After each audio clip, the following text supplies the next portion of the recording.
Hello, this is a video lecture covering Chapter 10, Lifespan Development, Part 2.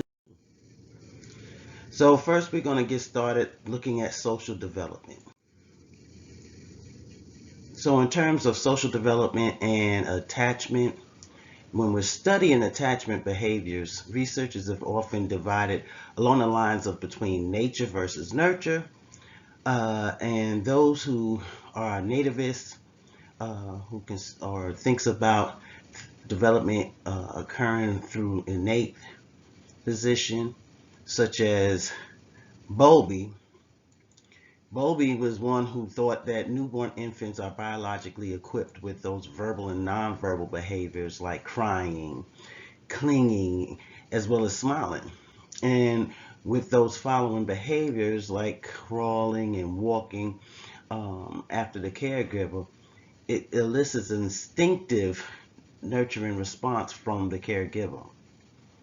Conrad Lorenz, though, he kind of studied on imprinting and attachment, and we talked a little bit about that in Chapter 9, along with Harry Harlow's experiment with contact comfort when working with rhesus monkeys, which kind of further support that biological argument for attachment. However, what if a child does not form an attachment? Research showed that infants raised in impersonal surroundings, like in institutions that didn't provide any kind of stimulation or love like a regular caregiver would, or under abusive conditions, they did suffer from a number of issues, such as they seldom cried or cooed or even made babbling sounds.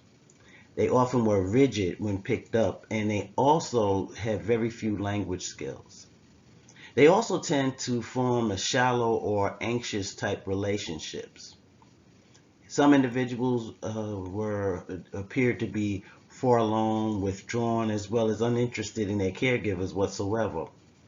And then there were others that seemed insatiable in the need for affection.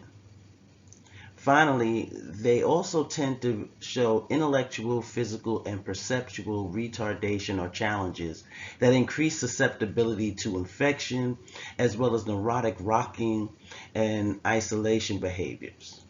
Now, there are some cases that show where they died because they had a lack of attachment.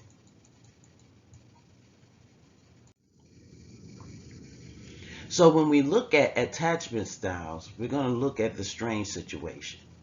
Mary Ainsworth and her colleagues, they found a significant difference with typical levels of attachment between infants and their mothers. And basically they used this technique called the strange situation procedure. Now, it was where she observed how infants respond to the presence or absence of their mother as well as a stranger.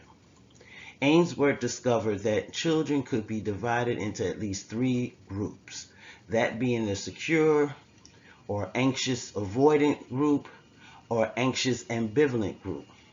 Now, another psychologist, Mary Main, included a 4th category, that being disorganized and disorienting. So when we talk about the secure group, which is approximately 60% of those in the study, when they were exposed to a stranger, the infant seeks closeness and contact with the mother by using the mother as a safe base from which to explore from. Also showing moderate distress on separation from the mother, and definitely would be happy when the mom returns. With the anxious ambivalent type of attachment, at least 10% of the participants demonstrated this. And here, the infant became very upset when the mother left the room. When she returned, the infant seeks close contact and then kind of gets angry and squirms to try to get away again. The next attachment style, which was the anxious avoidance style, here this was 15% of the population. And in this particular group, infants, they didn't seek closeness or contact with mom at all, basically. They treated the mother much like the stranger, and show little emotion when the mother departs or returns. Finally, Maine's category, the disorganized, disoriented, demonstrated 15% within her study. And infants here, they showed a mixture of avoidant as well as ambivalent behaviors. This is often where it is seeming to be either confused or apprehensive in the presence of the mother. Now, the power of touch. We all love to be connected in some way or some fashion. Harry Hollow and his colleagues, they took a look at the variables that might affect attachment styles. And pretty much they created these two types of surrogates, that being a wired frame surrogate, which would be considered a substitute mom for monkeys, and then they made one that would be covered by this soft terry cloth and one that was left uncovered. Now here, the infant monkeys, they were fed by either the cloth or the wire mother, but they otherwise had access to both mothers. The research demonstrated that the monkeys reared by a cloth mother clung frequently to the soft material of their surrogate mother and developed greater emotional security and curiosity than monkeys that were assigned to the wire mother. There's been several studies that suggested that contact comfort between human infants and moms is similarly important. So let's take a thought about this. When we're talking about touching and massaging premature infants, that it produces a significant physical as well as emotional benefit. Okay? Although almost all research on attachment and contact comfort has focused on mothers and infants, more recent research has demonstrated that similar results would generally apply to fathers as well as other caregivers. So, moral of this particular situation is that in terms of attachment, the power of touch helps to development in terms of connectedness. The more that there's interaction between an infant and a caregiver or mom, the more connected that infant will become as they develop and get older. They'll want to be around people. Those who have not had that experience tend to be more isolative and demonstrate other behavioral issues. Now, let's talk about romance and the romantic attachment style. Okay? According to research, 55% of adults agree with this first item in terms of secure attachment. And that's where it's saying, I find it relatively easy to get close to others and am comfortable depending on them and having them depend on me. I don't often worry about being abandoned or about someone getting too close. That would be that 55%, and they're more of a secure attachment. Okay. In the second category, 25% had choose more of an avoidant attachment. And that avoidant attachment, they're talking about, I'm somewhat uncomfortable being close. I find it difficult to trust partners completely or to allow myself to depend on them. I'm nervous when anyone gets close, and love partners often want me to be more intimate than is comfortable for me. Then finally, the third one, 20% fall into this category, and that's the anxious ambivalent type of attachments, where they find that others are reluctant to get close as they would like, and they often worry that their partner really doesn't love them, and they want to merge completely with another person, and they desire this but are scared that people would shy away, so to speak, paraphrasing. One thing to note, when I'm talking about these percentages for the adult attachment styles, it's a rough estimate, and it is equivalent to the percentages for infant-parent attachment. So, do these responses match your thoughts and feelings, or can you relate or put yourself in any of these different attachment styles? Something I just want you to think about, okay? How might this be for you in terms of, is there any influence about how attachment means to you, or what attachment means to you? All right, so let's talk about parenting styles. Okay, there's been studies that was done by Baumeind who found that parenting styles could be reliably divided into at least three broad patterns, that being permissive, authoritarian, and authoritative, which could be identified by the degree of control or demandingness, which would be the authoritative, or warmth and responsiveness, which is the C, warm being up there, C being at cold and controlling. One thing you want to try to do, try to learn the differences between authoritarian and authoritative, because of the similarities in their structure in terms of the wording. An easy way to be able to remember this is to be able to notice that the two R's in authoritarian, you can think of the term rigid ruler. Authoritarians are going to be those controlling, demanding types. Authoritative, though, they have the two T's in that word. And then you can think of or picture in your mind a tender teacher. Could be like me. Anyway, do make sure you go over this slide. It is helpful, as well as within your textbook. It gives a great explanation. But just remember, with permissive, neglectful, here, those type of parents, they're going to show low control and little warmth as well.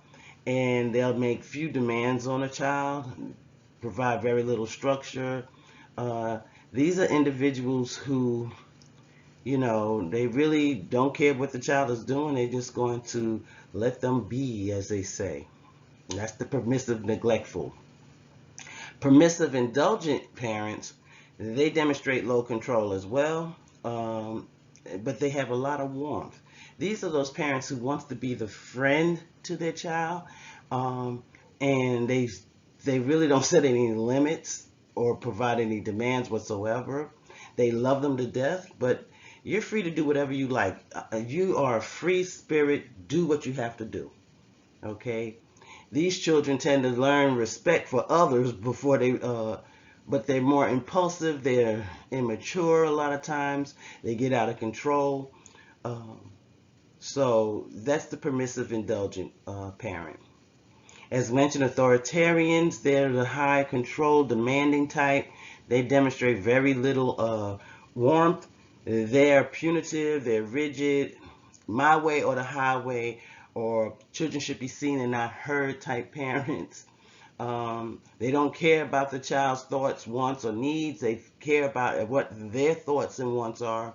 And these children will tend to be more easily upset. They're going to be irritated and moody. They'll demonstrate more aggressive type behaviors. And then they don't understand or know how to talk to other people. The authoritative is where you get the best of both worlds, so to speak, in terms of control and warmth. They're going to demonstrate control and demand, but they're going to combine it and balance it with a high level of warmth. They will enforce limitations, set boundaries. However, they're going to be really involved with the child's development, the child's life. They'll help the child learn to communicate more. These children tend to grow up to be more reliant, self-reliant, resilient kids. They'll be more in control, higher achieving, do wonderful in school. They'll be well-adjusted, and they'll know that they're loved. All right, so now we're going to go and we're going to talk about moral development. Okay, so now we're going to take a look at a video that is going to help you understand some of Kohlberg's work in moral development. This is about Heinz dilemma. And pretty much after watching the video on the dilemma, I would like for you to take a paper out and just kind of reflect on the questions that you see here on the slide. Just write a brief answer that you would be willing to share with everybody on campus in a discussion board, which is going to be part of the assignment. There'll be a link to it with the assignments when you go there. But talk about what your differences and similarities would be in terms of moral development. Okay, so let's go ahead and watch. Heinz's dilemma. Heinz's wife is dying because of a special kind of cancer. There's only one drug that the doctors think might save her. It is a new formula which a pharmaceutical company in the same town has recently discovered. The drug is very expensive to produce, but the company is charging 10 times the production cost.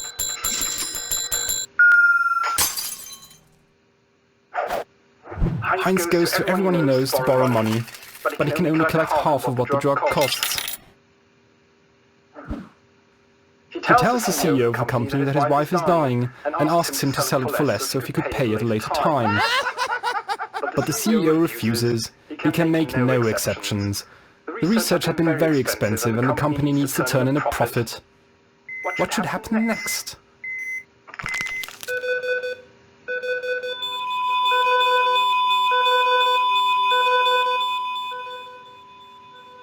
And of course you don't have to. Heinz should not steal the drug since he will be breaking the law.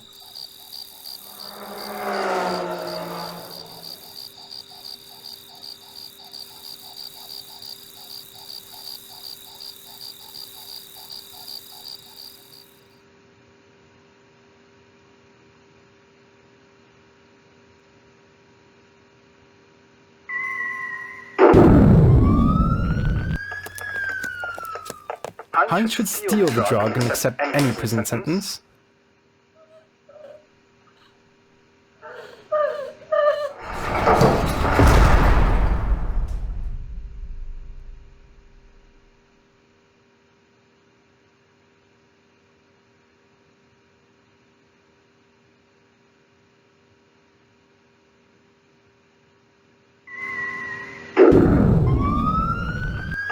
Heinz should steal the drug but not go to prison, as that would be unfair.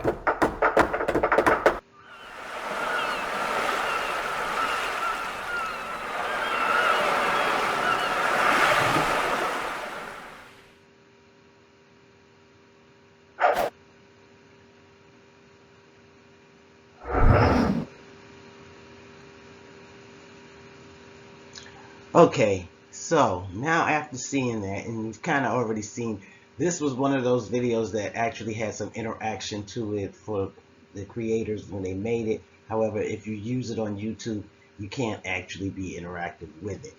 But the point of the matter is, what I like for you to do is look at these questions to consider. Did Heinz have the right to steal that drug? What would you have done? What do you consider to be moral types of behavior? And is morality in the eye of the beholder? Or are there universal truths and principles that apply to us all? So once you think it over, jot again your reflections down, and be sure to add it into the discussion board, because it is worth 5 points. Never can get enough points. All right, so let's go ahead and move on. Heinz's dilemma. Heinz's wife is dying because of a special kind.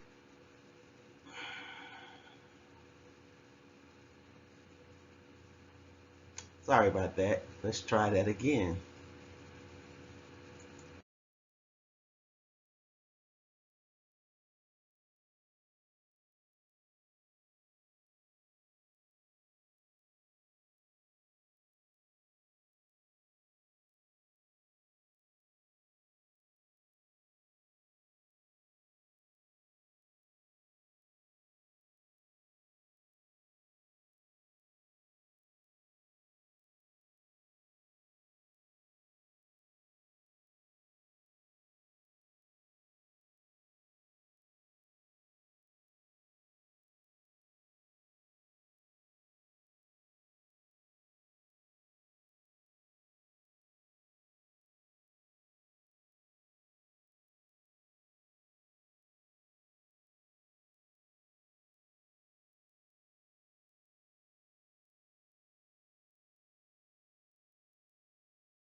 All right. So to kind of explain what would be the right answer to Heinz' dilemma, you kind of have to have an understanding about Kohlberg and what he was interested in, and the fact that he wasn't really interested in whether participants judged Heinz to be right or wrong, but actually what were the reasons that they gave their decisions. And so based off of the different participant responses, Kohlberg pretty much came up with three broad levels of evolutions in terms of moral reasoning. And within each of these levels, there were two stages, okay? Those stages being pre-conventional level, conventional level, post-conventional level, and as you can see, the stages. So I found another video that kind of gives great examples that talks about these different levels and the stages within it, and it gives great examples. And just really listen carefully to it. You will find that I cut it off because they actually go over Heinz' dilemma again, and I didn't want you to have to hear the whole thing over again. So let's move forward. Lawrence Kohlberg's theory claims that our development of moral reasoning happens in 6 stages. The stages themselves are structured in 3 levels: pre-conventional, conventional, and post-conventional. To understand this better, imagine a conflict at school. There is a fight in the schoolyard. 2 ninth graders are beating up Tom. Those who watch the fight are at different stages of moral development. Let's see what they do and how they justify their behavior. At stage 1, we make moral judgments based on obedience and punishment. Finn's sense of good or bad is directly linked to whether he gets punished or not. Finn sees what is happening to his friend and wants to help, but he doesn't because he is afraid the teacher may punish him if he gets caught fighting. He asks himself, how can I avoid punishment? At stage 2, we are motivated by self-interest. Mary decides to intervene and help Tom. She knows that she might get punished, but she also knows that she could become a victim herself someday. If she helps Tom now, he might help her in the future. She is asking herself, what's in it for me? At stage 3, interpersonal accord and conformity guide our moral judgment. Betty sees the fight and wants to intervene. But when she realizes that all the others are just watching, she decides not to get involved. She wants others to see that she is a good girl who is conforming with the ethics of the community. She asks herself, what do others think of me? At stage 4, we value authority and want to maintain social order. When the teacher sees the group fighting, he immediately steps in and shouts, "Stop! Fighting at school is forbidden." He feels that, above all, it is important to follow the rules, otherwise chaos breaks out. He feels it is his duty to uphold the rules that sustain a functioning society. He asks himself, how can I maintain law and order? At stage 5, we understand rules as a social contract, as opposed to a strict order. Jessie, who watches from afar, is not sure how she feels about this. To her, rules make sense only if they serve the right purpose. Obviously, the school rules prohibit fighting, but maybe Tom deserves to finally learn his lesson. Just yesterday, he punched a young girl from grade 1. She asks herself, does a rule truly serve all members of the community? At stage 6, we are guided by universal ethical principles. All those involved now have to face the headmaster. He first explains the school rules and why they exist. He then clarifies that rules are valid only if they are grounded in justice. The commitment to justice carries with it an obligation to disobey unjust rules. The headmaster's highest moral principle is compassion. He believes that all people should learn to understand each other's viewpoints, and that they don't feel alone with their feelings. He asks, what are the abstract ethical principles that serve my understandings of justice? At the pre-conventional level, Finn is driven by fear, and Mary by self-interest. Both judge what is right or wrong by the direct consequences they expect for themselves and not by social norms. This form of reasoning is common among children. At the conventional level, Betty responds to peer pressure, and the teacher follows the rules. Their morality is centered around what society regards as right. At this level, the fairness of rules is seldom questioned. It is common to think like this during adolescence and adulthood. At the post-conventional level, Jessie knows that things are complicated because individuals may disobey rules inconsistent with their own morality. The headmaster follows a universal ethical idea, at complete disconnect with what society thinks or the rules say. To him, everything is solved through compassion. The right behavior, in his opinion, is therefore never a means to an end, but always an end in itself. Not every person reaches this level. The American psychologist Lawrence Kohlberg based his work on Piaget's theory of cognitive development. In order to confirm his theory of stages of moral development, Kohlberg interviewed boys between the ages of 10 and 16. He analyzed how they would justify their decision when confronted with different hypothetical moral dilemmas. We will now present to you the most famous moral dilemma Kohlberg presented to his students. Let's see what you would do. All right, so we're going to move on.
So, here again, when you're going to answer and respond to those questions, you can use this slide to kind of help you break down to see where you are in terms of your moral development. Okay? Your textbook will give you age ranges, but remember and understand, like it was mentioned in this video, punishment and obedience is generally going to be in earlier childhood. Conventional levels, this is where a child is going to be between 6 and 12 years old. Post-conventional, where the social contact and universal ethics is moving more into adolescence and adulthood.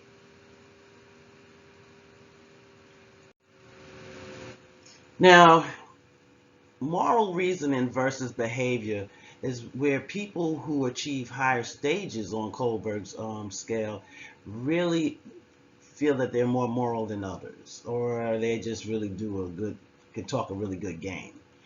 There have been studies that showed a positive correlation between higher stages of reasoning and higher levels of moral behavior. But understand that there are others who found that these are situational factors and they're better predictors for moral behavior. So think of it like this. Research participants, they're more likely to steal when they're told that the money comes from a larger company rather than from an individual person. Excuse me. And then both men and women probably will tell more sexual lies during casual relationships than during a closer relationship. So when we're thinking about this, some of the things we also consider is looking at cultural differences. In cultural differences, when we're talking about in terms of cross-cultural studies, it's confirmed that children from a variety of cultures generally followed Kohlberg's model and then progressively and sequentially from the first level, which again is pre-conventional, and moved into conventional. Well, at the same time, these studies discovered that there are differences among the cultures. It's not going to be all the same. So an example of that is that there was a cross-cultural comparison of responses to Heinz' moral dilemma. And it showed that Europeans and Americans, they tend to consider whether they like or identify with the victim in question of morality. Where in contrast, those who practice Hinduism consider social responsibility and personal concerns to be separate issues. So in research, it's been suggested that the difference reflects the Hindus or those who follow that particular religion, a broader sense of social responsibility. There may also be some gender bias. A researcher, Carol Gilligan, she criticizes Kohlberg's model because she found that his scale looked at women where they tend to classify women at lower levels of moral reasoning than men. Gilligan, she suggested that this difference really occurred because Kohlberg's theory emphasizes values that's more often held by men rather than rationality or independence, while de-emphasizing common female values like the concern for others, as well as that wanting to be connected or to belong. So Gilligan, she decided she was going to do a study of her own, and she's come up with her theory in terms of looking at where she found a few, if any, gender differences in a level of type of moral reasoning. So there can be some gender bias. It depends. Each study is going to demonstrate and have a focus that they'll see based on the variables that they present. All right, so now we're going to move on and we're going to talk about personality development. So we've discussed a lot about Piaget and cognitive development, and like Piaget as well as Kohlberg, Erikson, who developed psychosocial theory, he developed this a stage theory of development. And pretty much what he did was he identified 8 psychosocial stages. And actually, in reality, although he was not able to publish he did work on a ninth stage, and I'll talk about that ninth stage after this. But what has been published were 8 psychosocial stages of social development, and each of them were marked by a psychosocial crisis or conflict that related to a specific developmental task. So the name given to each stage kind of reflects the specific type of crises that would be encountered at that stage. And then there might be 2 possible outcomes to it. So for an example, if we think about a crisis or task that most young adults are dealing with in terms of intimacy versus isolation, okay? It's during that age group that developmental task is developing deep, meaningful relationships with others. And then it might be on the flip of the coin who they feel that don't meet this developmental risk, and they start isolating themselves. So Erikson, he kind of believed that the more successful we overcame each psychosocial crisis, the better chance we had to develop into a healthy person throughout our lifespan. Now, these psychosocial stages, again, there were 8 that were published and utilized. These 8 stages involved a crisis that must be successfully resolved in order for a person to go through each of the stages according to Erikson. So a lot of psychologists kind of agree with Erikson's general idea about the psychosocial crises and how it contributes to our personality development. But Erikson, he also had people who criticized it. So the first criticism was Erikson's psychosocial stages are difficult to be able to measure or test scientifically. Second problem they found was that labels he used to describe the 8 stages may not really be entirely appropriate cross-culturally. One example being, if it's in individualistic cultures, autonomy is going to be preferred than to shame and doubt. But in a collectivistic type culture, the preferred resolution might be dependence or emergent relations. So you can see how it might be a little troublesome. So before I move further and probably talk a little bit more about the 8 stages, I did want to make mention about his 9th stage and the importance about that 9th stage, which unfortunately he passed in 1994, and he did not get a chance to write about it. But I would say it's because he lived it. Where it was in terms of the 9th stage being wisdom versus transcendence. And in that particular stage, there's no conflicts. It's more or less saying that if we talk in terms of self-actualization and reaching what some would want to be in as being content with life and live life fully, that was something that Erikson was attempting to do.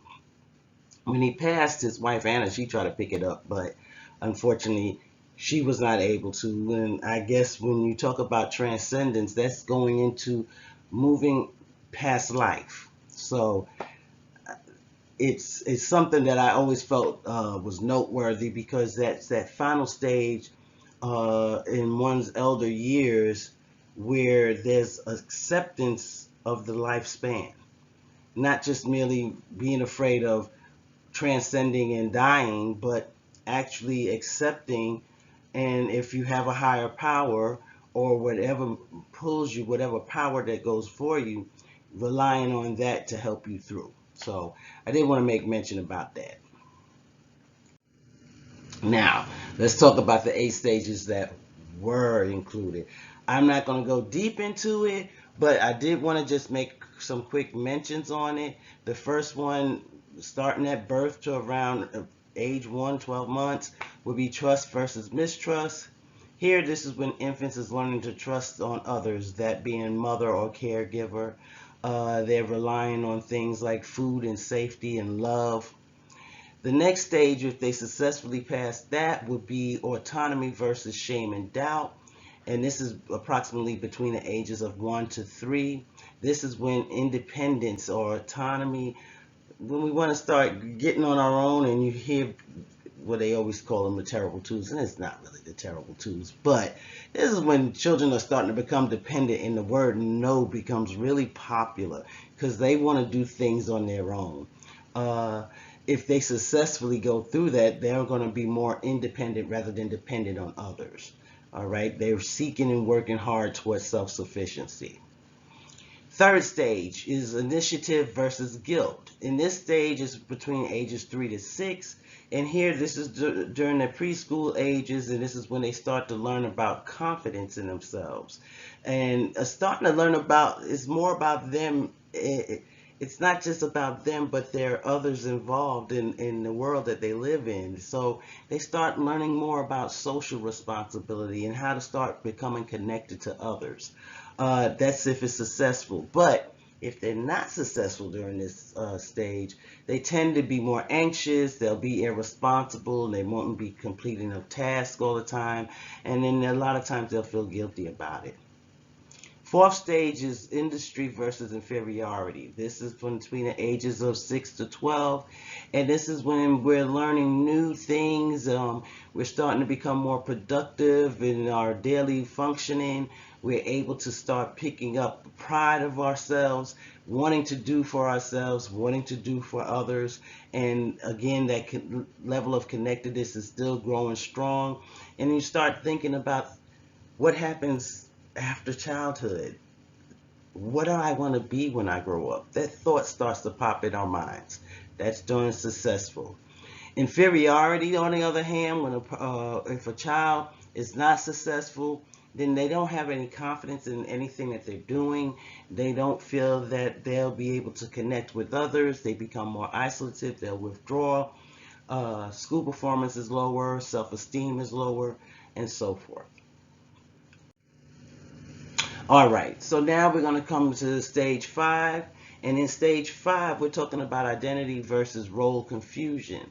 And this is adolescence. This teeters back and forth, actually, in sense of you either going to develop a strong sense of who you are. You start to know, and like I mentioned in the last stage, you start thinking about, what am I going to be when I grow up? Well, this is when you start setting goals toward becoming what you want to be when you grow up. You start deciding on what you want to do in terms of a career. Do you want a family? How do you want to live your life out? These thoughts start flowing more freely in mind, where the abstract starts coming into play. When you're not strong in this area, if you're not passing this particular stage, then it tends to make a person more withdrawn, because you're worried about how life will be for you. Can you imagine a level of anxiety if you feel that you will never be a success in life? It can be difficult. Sixth stage talks about intimacy versus isolation, and this is early adulthood. Now you're starting to get where you're going to make these closer connections. You may want to be starting to look for your soulmate, the one that you feel is going to make you complete. Even in friendships, you're going to develop stronger relationships in that area as well. And intimacy doesn't necessarily mean physicality, but it also means, just as far as emotionally, what you would go through, how you feel about others. When you're not successful in this area, this is when you might isolate yourself or be withdrawn, not sure of how to interact with others. That's what might be occurring at that stage. Stage 7 is generativity versus stagnation, and this is coming into mid-adulthood. This is where I am right now, when you're in that age range. And now is where we're looking at whether we have done everything that we wanted to do, as far as from compared to when we were younger to now. If we were successful, then that means we've kind of set our goals and we were meeting our goals, and that we feel that we're in the right place. We may have got that career path that we wanted, the family that we were looking for, our relationships are more stronger. But if we haven't met these goals, or or passed the test, so to speak, we kind of get what we call stuck, and that's what the stagnation represents. This is where we're really going to push forward. You heard of midlife crises? Well, those who are not successful in this particular stage would definitely be looking at midlife crisis, as far as I got to get everything and I got to get done now because if time is running out. Finally, stage 8 of what was published, I'm going to keep saying that, but is ego integrity versus despair. And this is where we're saying whether or not are we happy with how life was for us. We start considering how do we pass on what we've experienced and how can I share that with those who's coming after me. If we get through this, then there's again that level of acceptance that we take on for ourselves and saying, I lived my life right and I really don't have regrets. But if you don't get through this stage, then your end of life, coming toward your end of life, would be within despair. Individuals in this area would show more discontentment. They would be more depressed because they don't feel that they've done everything they were supposed to do. A lot of people would make a bucket list in which they try to follow that bucket list in order to be able to get everything in life done. So when they don't have a successful person pretty much have a checklist and they got it checked off and they're like, okay, I got to do everything I wanted to do. Person in despair would say, I didn't get to do anything that I wanted to do. So those are the 8 stages. And now we're going to keep moving. Now we're going to look at sex and gender influences and how it impacts development. So in this particular section, we got to look at some important terms. We're going to see how our development is affected from sex, which is a biological characteristic that's going to kind of determine the moment of conception, and then how our gender and our roles within gender, and that's including cultural meanings that accompany those biological sex facets. So know what sex means. It's that biological maleness and femaleness that's including the chromosomal sex. Gender is representing the psychological and social cultural meanings that's including biological maleness and femaleness. And then there's gender roles. It's those societal expectations of what is considered or deemed appropriate or normal for male and female behaviors. So in terms of physical anatomy, it's the most obvious biological sex difference that's going to be between men and women. Men and women also differ within secondary sex characteristics, such as facial hair and breast growth. Although females can have facial hair, I'm one who can tell you about that. But I don't have a full-blown grown beard like a man would. Females and males also can have breasts, but again, the difference is females will probably present with larger breasts than males do. You do have some men in the world because we both have estrogen and testosterone. We both carry it, but men carry more testosterone, females carry more estrogen. But there are signs of reproductive capability. Females will have a menstruation or the monarch, and males, they'll have a spermarch, okay, which is that ejaculation of sperm. That's what's going to start happening and occurring. There'll be physical responses at middle age or at the end of reproduction, such as females will go through what we call menopause, and then men will go through the climactic. There's going to also be several different functional and structural differences within the brains of men and women. That being, going to be a result of, those prenatal sex hormones that starts to flitter and starts to fade away and deteriorate as we get older. But it helps in the beginning with developing the fetal brain. So now let's talk about some gender differences. I already mentioned some, but we're going to talk a little bit more.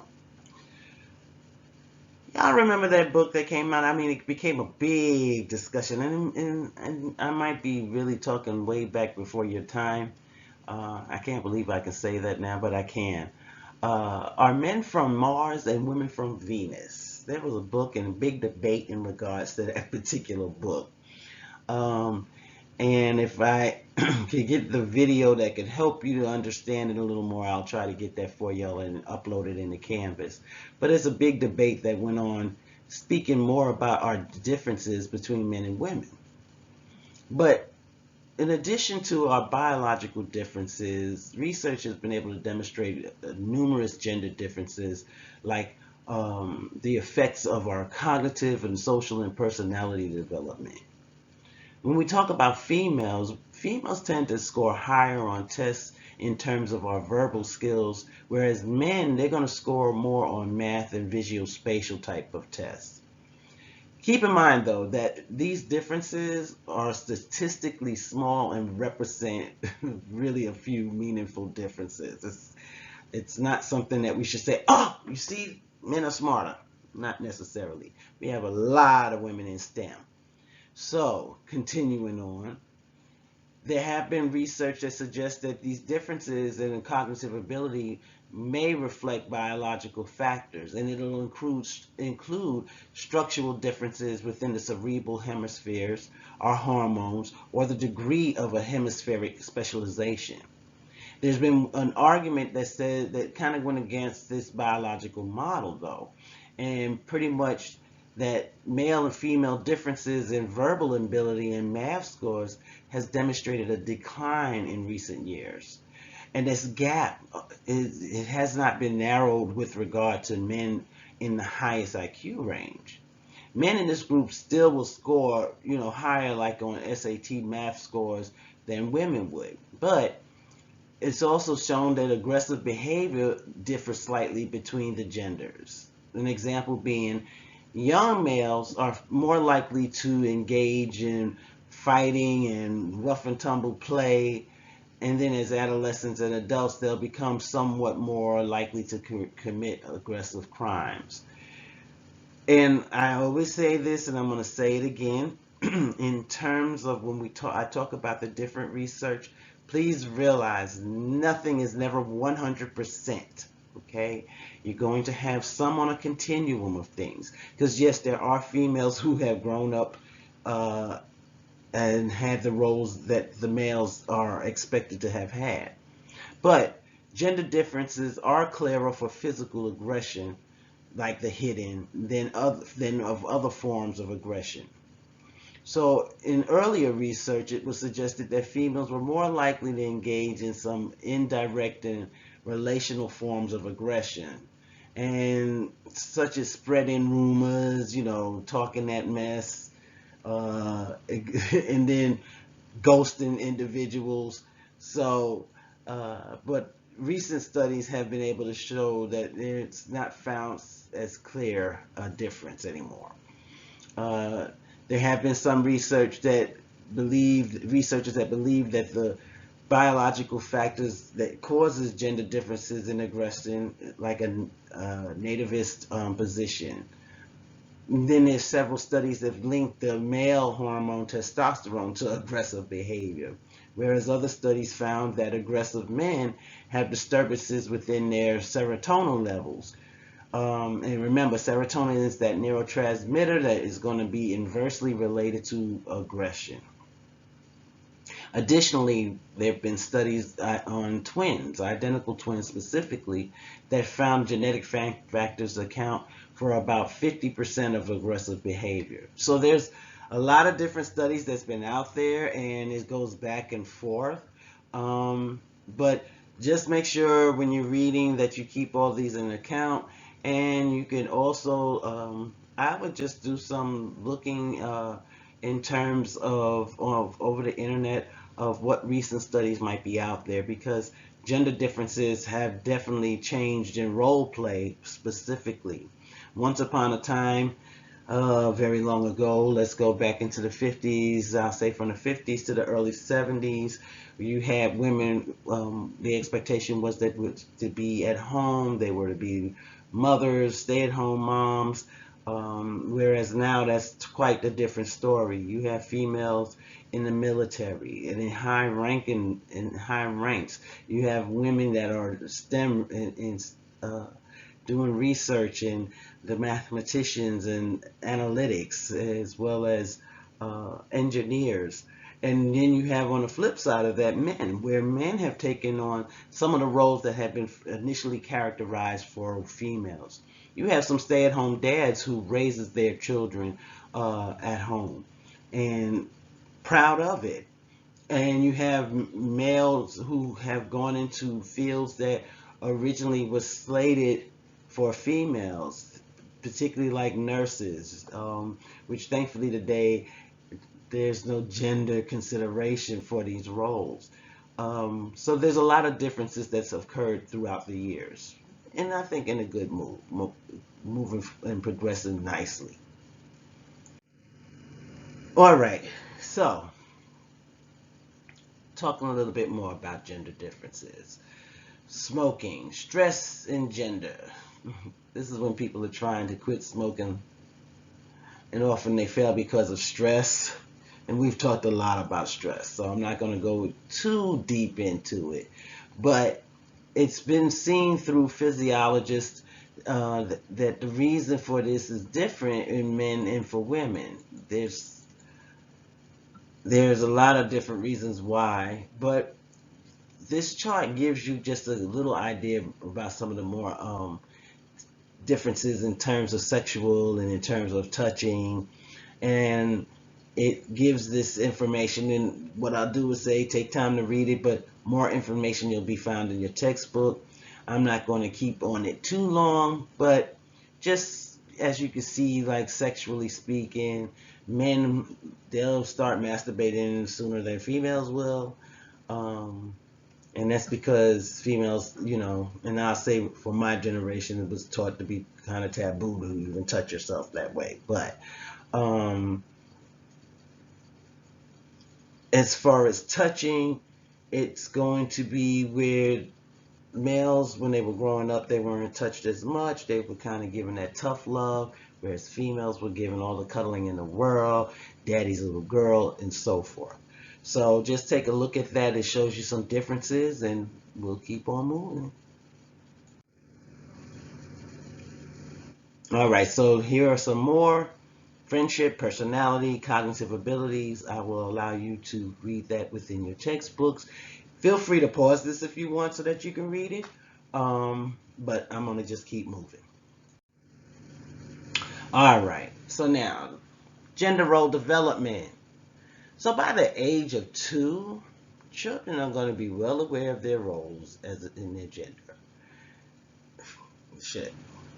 They'll recognize that boys should be strong, independent, aggressive, dominant, achieving, whereas girls should be soft, dependent, passive, emotional, and naturally interested in other children. I just gave you that stint in the last couple of slides, right? So that existence of similar gender roles in many cultures suggests that evolution has been, in biology, has been playing a role. Research, though, has emphasized 2 major theories in terms of gender role development, particularly in social learning and cognitive development. So with the social learning theory, it's emphasizing that power of immediate situation as well as observable behaviors in terms of gender role development. And what it suggests is that girls have learned to be feminine and boys have learned how to be masculine. And it's in 2 major ways. One, it's where they receive these rewards and punishments for specific gender role actions. And they watched and imitated the behaviors of others, particularly those within the same sex of the parent. A boy who puts on his father's tie or play football, win big, is indulging, they get that approval from their parents. But what would happen if we put him with his mother's nightgown or lipstick on? Unfortunately, in society, it's been where that's the taboo. No, you shouldn't do that. No, boys do not play with Barbie dolls. You get what I'm saying? I think today is been changing, and there's been more acceptance in terms of understanding, particularly when we talk about the LGBT community and how a person doesn't choose to be gay. A person knows that they're gay. There's been information that demonstrated that neurologically speaking, there's evidence to suggest why they would have this mindset, and that their preferences would be that of opposite, or if we talk about the transgender individuals, why they don't choose this is who they are.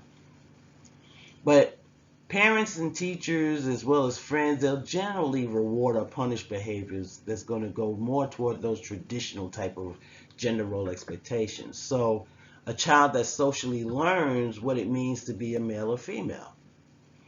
Now, according to the cognitive developmental theory, social learning is part of that gender role development, but it's much more than a passive process of receiving those rewards or punishments, as well as the modeling. Instead, cognitive developmentalists, they'll argue that children actively observe, actively interprets and judge the world that's around them. They're going to create those schemas, if we talk about, again, Piaget. Now, you just heard me give you a hint about with schemas, huh? So here, let me talk a little bit more when we're talking about gender schemas. As children process those informations about their world, what happens is they'll create this internal rules that's going to help govern the correct behaviors that they determine or perceive for boys versus girls. And based on those rules, what happens is they'll form those gender schemas. And gender schemas, think of it as those mental images of what they expect things to be, or how they should behave and act.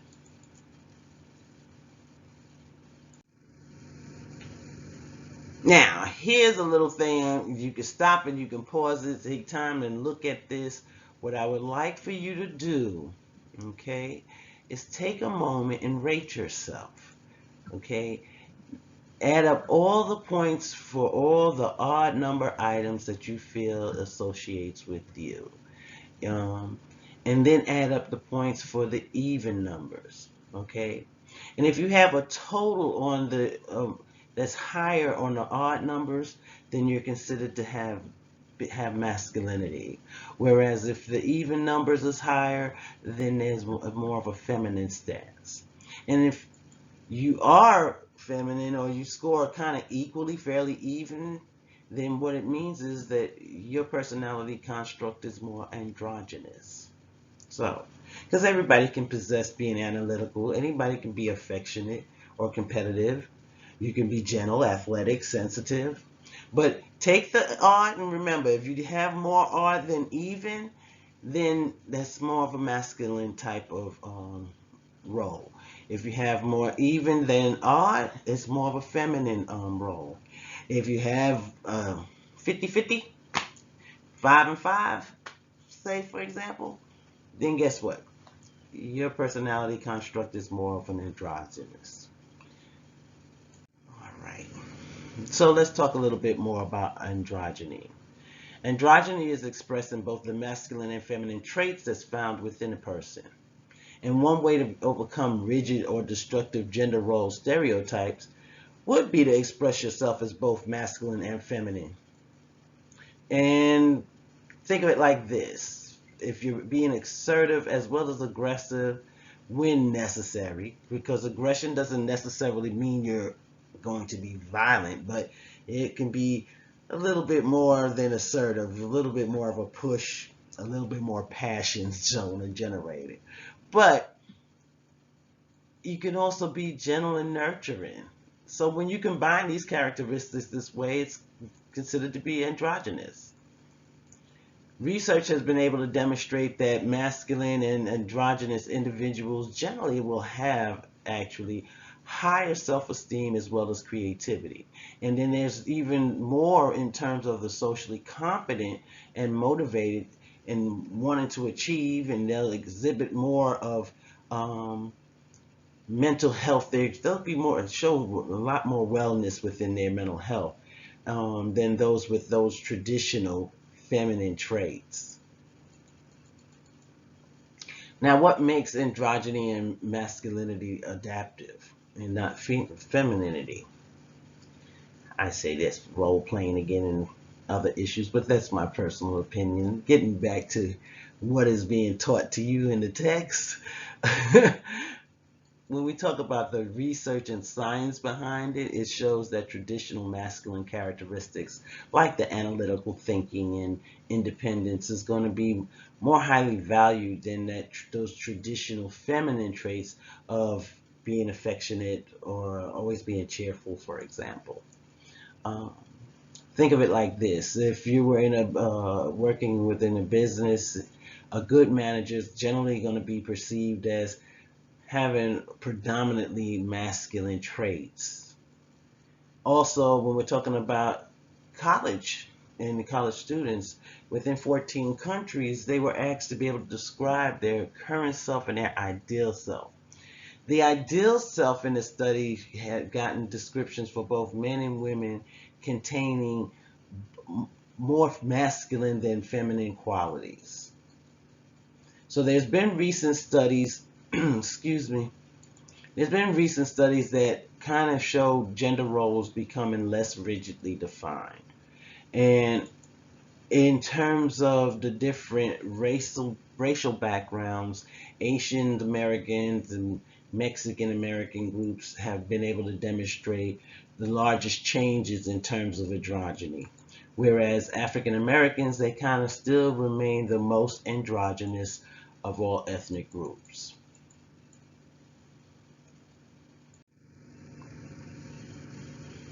All right, so now we're going to move more into some cultural differences and talking in terms of development. Excuse me.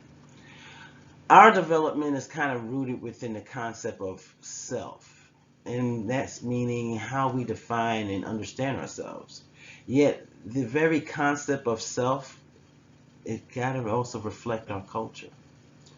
In terms of individualistic compared to collectivistic, individualistic cultures, their needs and goals are that of self, of the individual, and it emphasizes our needs more than for me than rather in a group.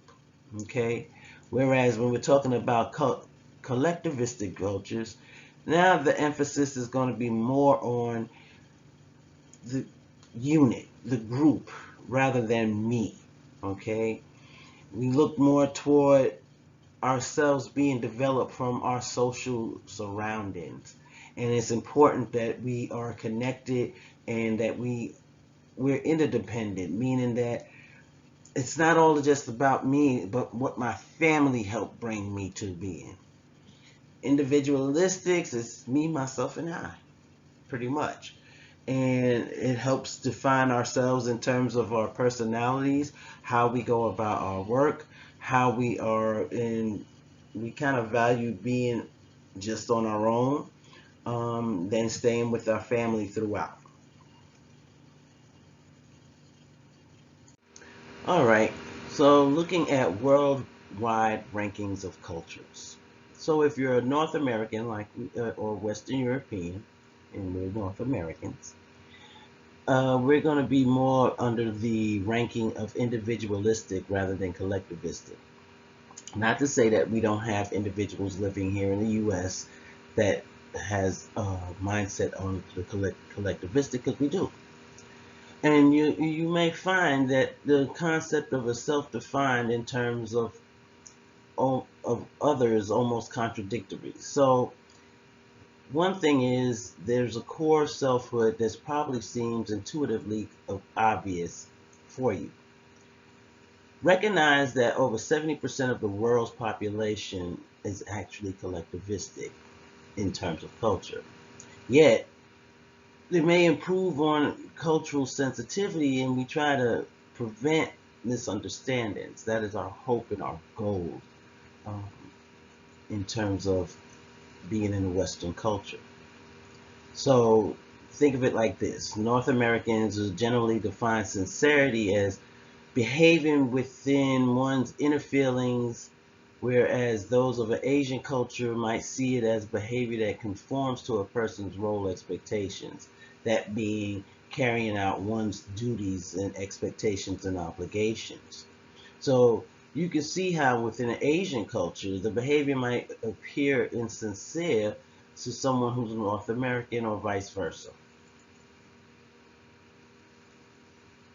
And I am going to stop this video. This is end of part 1 of chapter 10. There will be a part 2 because this video has already reached over an hour, and I know if I keep going it's going to be almost another hour, and I don't want YouTube to get on me. So when I go to upload this. So I'm going to stop here and we'll pick up again in part 2.